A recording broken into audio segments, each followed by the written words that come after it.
Her skal vi have lagt hvidløg her i oktober måned.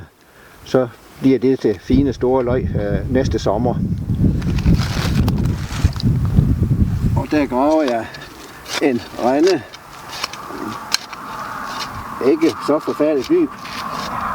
Lige en anelse dybere end løgene de er høje.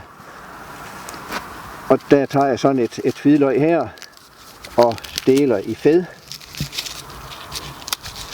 Og sætter simpelthen de enkelte fed med cirka 10 cm afstand.